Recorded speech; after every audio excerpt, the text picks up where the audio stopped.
দর্শক সবাইকে আমন্ত্রণ জানাচ্ছি বাংলাদেশ টেলিভিশন চট্টগ্রাম কেন্দ্রের বিশেষ আয়োজন অর্থাৎ বিশেষ সেলিব্রিটি আড্ডা স্টার মোমেন্টসে। সঙ্গে রয়েছে মৌ এবং আমার সঙ্গে যিনি রয়েছেন। কেমন আছেন? আলহামদুলিল্লাহ। আমি মাঝে মধ্যে ফেসবুক স্টোরি দেখি, সেখানে দেখি যে প্রচুর পরিমাণে রিহার্সাল চলছে এবং আমি কনফিউজড হয়ে যাই সোহাগ ভাই আসলে কার, কারণ সকল সেলিব্রিটিরাই তার সাথে পারফর্ম করে। আসলে কার সোহাগ ভাই আপনি? আমি খুবই ভাগ্যবান যে একদম আমার সিনিয়র সেলিব্রিটি যারা এবং আমার জুনিয়র যারা এবং আমার সমবয়সী যারা, আমি যাদেরকে পেয়েছি, আমি খুবই সৌভাগ্যবান যে আমার মানে এমন কোনো সেলিব্রিটি নাই, মানে যতদূর তোমাদের মনে পড়বে সবাইকে আমি আমার কোরিওগ্রাফিতে নাচাতে পেরেছি। একদমই।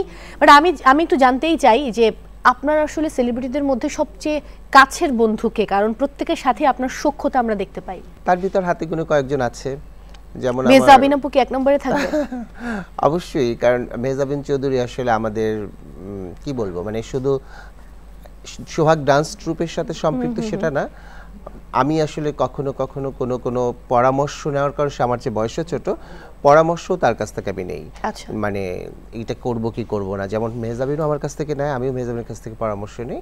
এরপরে চিত্রনায়ক ফেরদৌস আহমেদ আমার খুব ক্লোজ বন্ধু, মানে আমরা প্রতিদিনই একবার হলেও কথা বলি এবং আমরা সবসময় চেষ্টা করি সুখ দুঃখে পাশাপাশি থাকার জন্য। একটা ব্যাপার যদি জানতে চাই, অনেক বন্ধু মিডিয়াতে, কিন্তু সবাই যেটা বলে যে মিডিয়াতে কখনো ভালো বন্ধু পাওয়া যায় না, এই বিষয় নিয়ে সোহাগ ভাই আপনি কি বলবেন?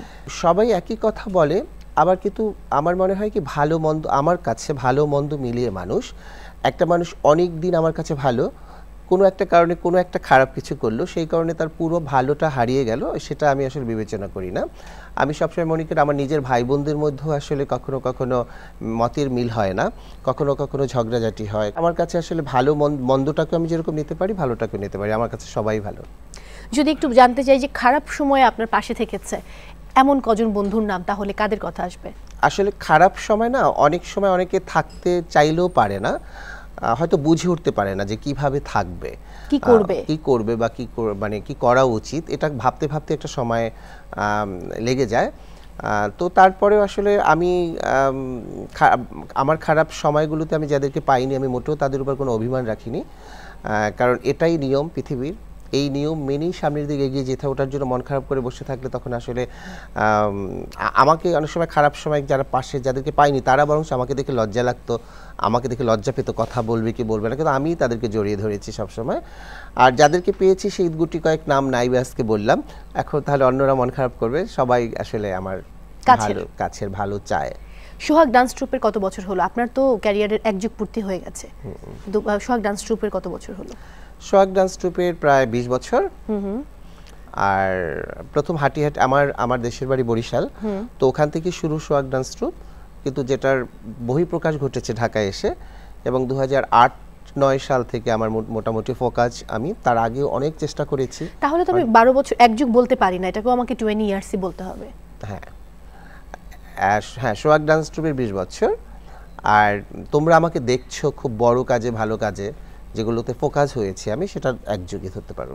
সেই বরিশাল থেকে যাত্রাটা যে শুরু, সেখানকার গল্পটা আমি একটু শুনতে চাই।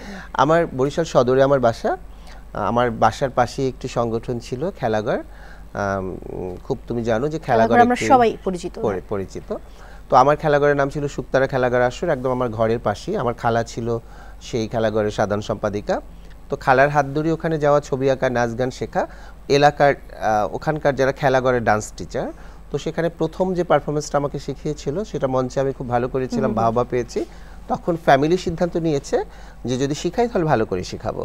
তখন আমার খালার হাত ধরে ঢাকায় আসা, শিশু একাডেমিতে ভর্তি হওয়া, ওই যে কষ্ট, তখন এত বড় বড় লঞ্চ ছিল না, আমরা খুব কাঠের বডির লঞ্চে করে আসতাম। ও মাই গড!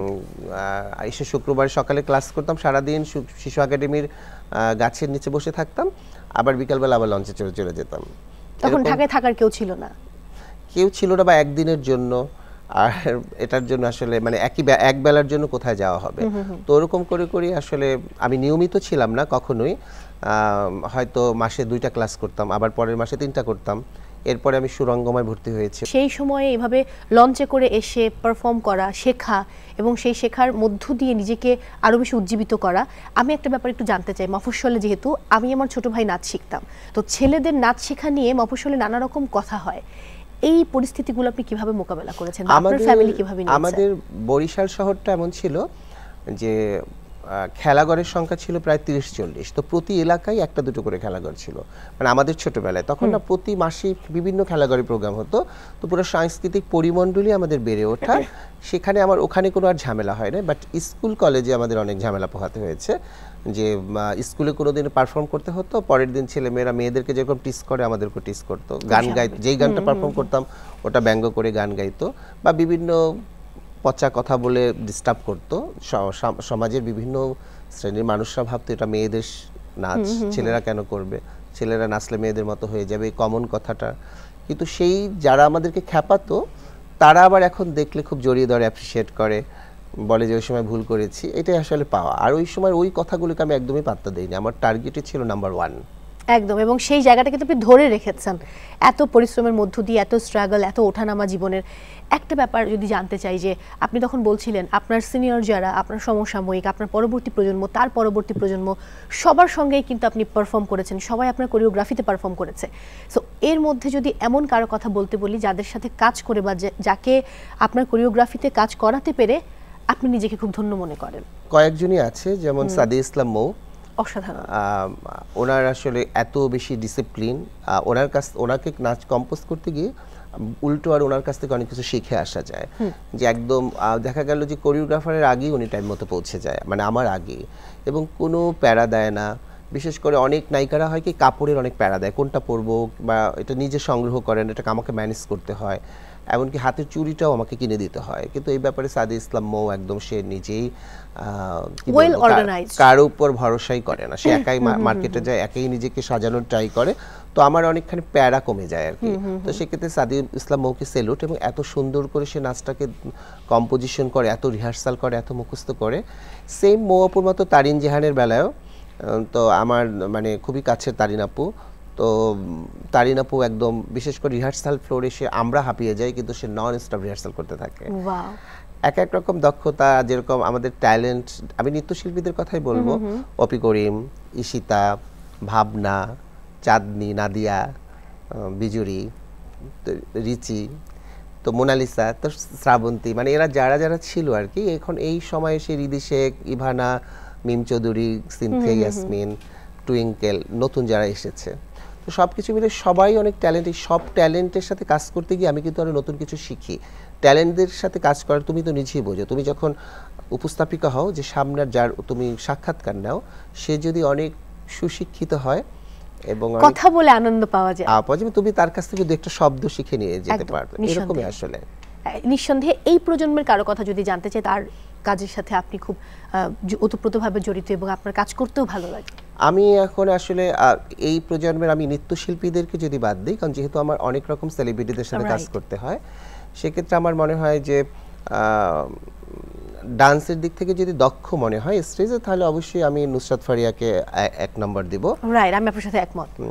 তো সেক্ষেত্রে সে আসলে ওরকম অনেক ডিসিপ্লিন, এবং ওনার হচ্ছে সব কিছু পরিপাটি হতে হবে। তো এইটা যখন কোনো সেলিব্রিটি চিন্তা করে যে পরিপাটি হতে হবে, তখন কিন্তু আমারও সতর্ক থাকতে হয়।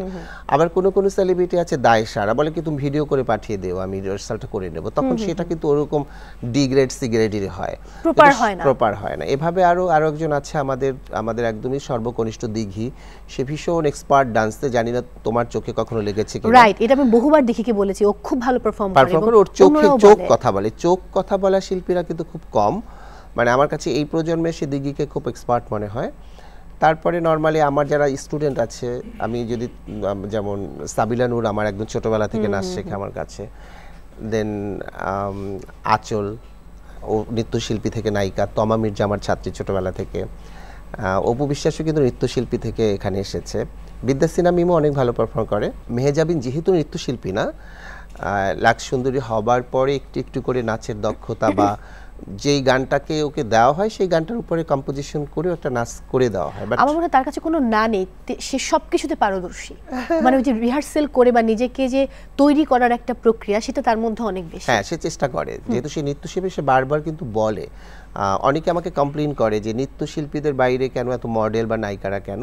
মেহজাবিনকে কখনো কোনো ক্লাসিক্যাল ডান্সের জন্য অফার দিলে কিন্তু না বলে বারবার যে তুমি এখানে কোনো নৃত্যশিল্পীকে নিয়ে নাও, কিন্তু হয় না যে ক্লায়েন্ট বা হচ্ছে যে স্পন্সররা তখন মেহজাবিনের উপর যখন নির্ভর করে, তখন তার ওটাকে বাদ দেওয়া আমার পক্ষে সম্ভব হয় না। কিছুদিন আগে আপনি একটা বড় প্রোগ্রাম করাচ্ছেন একটা বড় গ্রুপের, সেখানেও কিন্তু গ্র্যান্ড ফিনালেতে আমরা দেখেছি যে কয়েকটা ধরন ছিল নাচের, কারণ মেহজাবিনের একটা প্রোগ্রাম ছিল, শুরু করেছেন একটা ডিফারেন্ট প্যাটার্নের নাচ দিয়ে, এবং তারপর আরও কয়েকটি বোধহয় 4টি পারফরমেন্স ছিল টোটাল। মেহের আফরোজ শাওনের গানের সঙ্গে একটি, পিন্টু ঘোষের গানের সঙ্গে একটি, ও না 5টি ছিল, সাদা সাদা কালা কালা গানের সঙ্গে একটি, এবং বাকি দুটো হচ্ছে একটু ডিফারেন্ট হয়েছে। এবং ওই মেহজাবিনের ডান্সটার জন্য আমাদের অনেক শ্রম দিতে হয়েছে। ওখানে যে কস্টিউমগুলো দেখেছো ওগুলো প্রত্যেকটাই আমরা জাপান থেকে এনেছি। ও মাই গড। মানে আমরা এখান থেকেই ক্রয় করিনি। তো সেটার জন্য আমাদের আসলে অনেক, আমরা যখন অর্ডার দেওয়ার 3 মাস পরে আমরা কাপড়টা পেয়েছি। তো মেহজাবিন অনেক রিহার্সালও করেছে, এবং তুমি দেখেছো সাদা সাদা কালা কালা গানটা অনেকে অনেকভাবে করেছে, টোটালি ডিফারেন্ট ছিল কোরিওগ্রাফি। হ্যাঁ, প্রথম দিকে একটা টর্ন ডান্স ছিল যেটাকে লাইটের সাথে। তো সবসময় সোহাগ ডান্স ট্রুপ এবং আমি চেষ্টা করি, কারণ আমি চেষ্টা করি, আমি সিনিয়র হয়ে যাচ্ছি কিন্তু আমি যুগের সাথে তাল মিলিয়ে চলতে চাই, অফ কোর্স, যাতে আমি সময়টাকে আমি ধরে রাখতে পারি। মানে যে কেউ যেন বলতে না পারে যে কন্টেম্পোরারি ডান্সটা বোধহয় কম হচ্ছে, না, এরকম বলার কোনো সুযোগ নেই। ট্রন ডান্সটা কিন্তু ডিফারেন্ট ছিল, অনেকটা শেষের দিকে আছে। যদি একটু জানতে চাই, দেশের বাইরে বহুবার আপনি শো করতে গিয়েছেন, অনেক তারকা নিয়ে গেছেন, স্মরণীয় স্মৃতি যদি আজকে এই মুহূর্তে আমাদের সাথে শেয়ার করতে বলি। আমি হচ্ছে যে একটি সরকারি ট্যুরে গিয়েছিলাম হংকং, তো শিল্পকলা একাডেমি থেকে।